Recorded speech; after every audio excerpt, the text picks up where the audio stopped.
Sanctions de la CEDEAO contre le Niger, le FMI insiste sur les conséquences pour le Bénin. Une mission du Fonds monétaire international ayant séjourné au Bénin a mis l'accent sur les répercussions de la fermeture des frontières avec le Niger. Selon l'institution, les performances robustes de l'économie béninoise au premier semestre de cette année subissent les contre-coups des sanctions de la CEDEAO contre le Niger. À cela s'ajoutent les conséquences liées à la hausse des prix de l'essence de contrebande, mais elle souligne aussi les contributions à venir des partenaires au développement du Bénin ainsi que les efforts des autorités en vue de contenir le déficit budgétaire. La mission a séjourné à Cotonou du 6 au 12 septembre 2023. Elle a été dirigée par Constant Lonquin, avec pour but d'évaluer l'évolution récente de l'économie béninoise et d'apprécier les progrès accomplis dans le cadre des engagements du Bénin au titre de son programme économique et financier, soutenu par le FMI.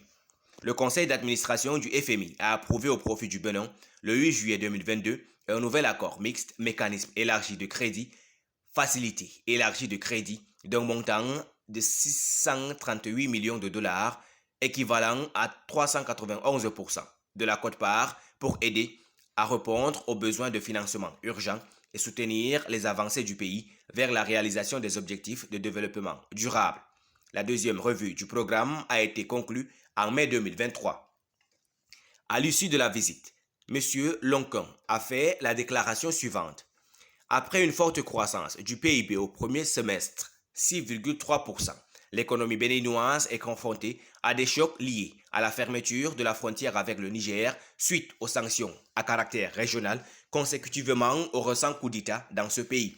La hausse des prix à la pompe au Nigeria a également causé des augmentations significatives du prix de l'essence de contrebande au Bénin d'environ 60%, exerçant une pression sur l'inflation. Après l'accommodation de ces dernières années, la consolidation budgétaire est en cours, soutenue par les recettes fiscales. Les appuis budgétaires des partenaires au développement devraient être plus importants que prévu cette année, ce qui pourrait permettre de dégager une marge de manœuvre pour des dépenses supplémentaires en ces temps difficiles. Les travaux au titre du projet loi de finances pour la gestion 2024 sont en cours, en conformité avec l'objectif général du gouvernement de converger vers la norme communautaire limitant le déficit à un maximum de 3% du PIB d'ici 2025. Les autorités sont également en train d'élaborer une stratégie de mobilisation des recettes à moyen terme pour soutenir la consolidation budgétaire tout en répondant aux importants besoins de développement du Bénin. Les autorités ont demandé l'appui du FMI au titre du nouveau Fonds de durabilité et de résilience, FRD. Dans ce contexte, l'équipe du FMI, rejointe par des experts du Global Center of Adaptation, GCA, a exploré le programme climatique des autorités avec diverses parties prenantes nationales. La mission a rencontré le ministre d'État, ministre de l'Économie et des Finances, en charge de la coopération, M. Wadani, le ministre d'État, ministre du Développement et de la Coordination de l'action gouvernementale, M. Bio Chani, le garde des Sceaux, ministre de la Justice et de la Législation, M. Detchenou, le ministre des Affaires sociales et de la microfinance, Mme Tony Fodé, le directeur national de la Banque centrale des États de l'Afrique de l'Ouest, M.